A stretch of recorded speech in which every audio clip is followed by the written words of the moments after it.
So what is the sunk cost fallacy and how can it change your life forever? The sunk cost fallacy is a human tendency to remain invested in something based only on the previous investment into it, whether it's time, money, effort, or even financial. We all know someone who's in a relationship that doesn't serve them.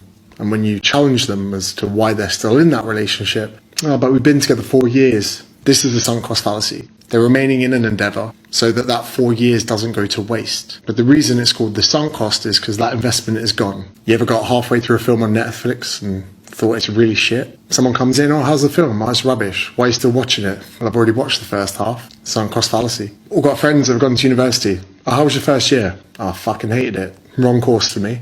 What are you going to do? 2 more years. Why? So that that year doesn't go to waste. We see the sunk cost fallacy in many areas of life, even in investments.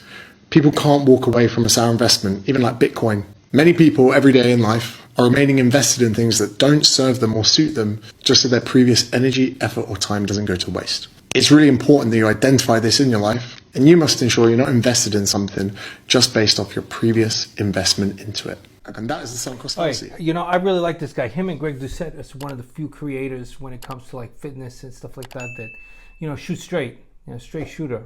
And just tells you how it is, not a lot of fluff, not a lot of bullshit, which really, you know, the space really needs.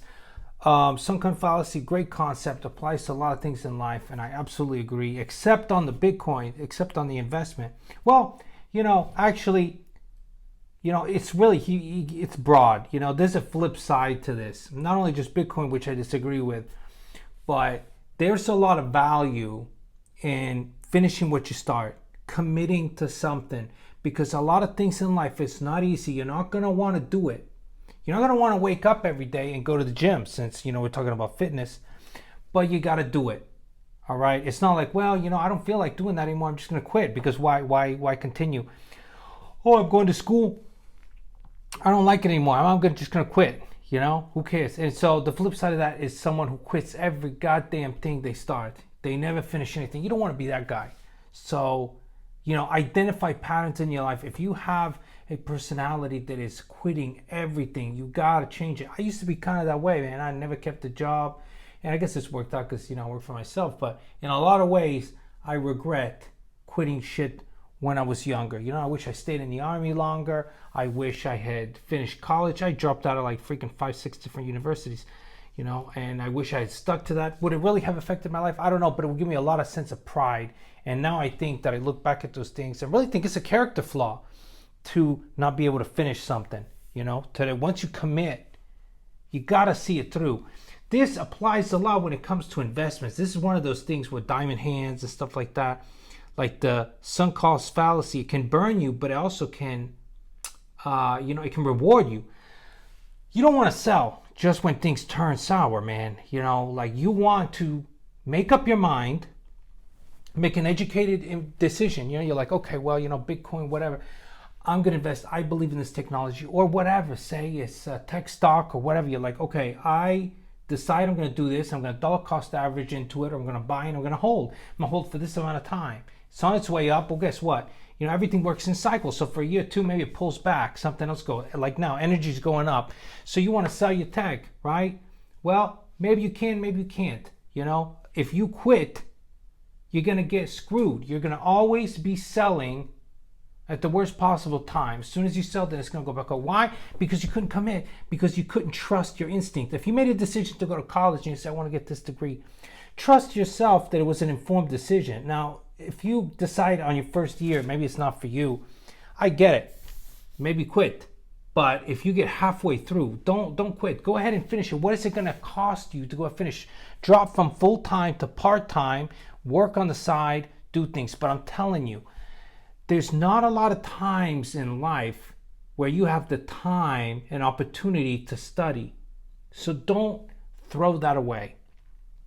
I made a lot of money and I'm doing great in life. And I tell you, I still have a regret that I didn't finish, that I didn't see college through, that I didn't see other things in my life. And so I don't want that to happen to you. You know, it sounds silly, but I'm telling you, it's a lot of value, like I said, in finishing things through. So yes, I think with the sunken cost fallacy, you know, is a really good one when it comes to relationships.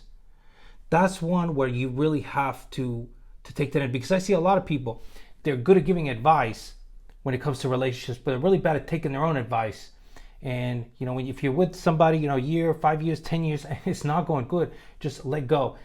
There's the inverse. It's like, well, we just started. Maybe we'll get better in time. But let me tell you, things rarely do.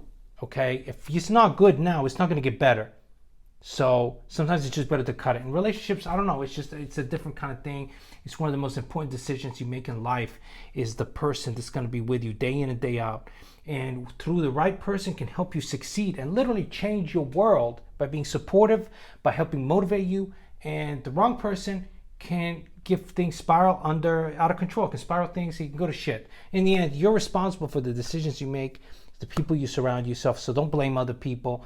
Just take action in your life. And, go back to school, finish, whatever, do whatever you want to do, but see it through. I still have problems with that, with posting routinely.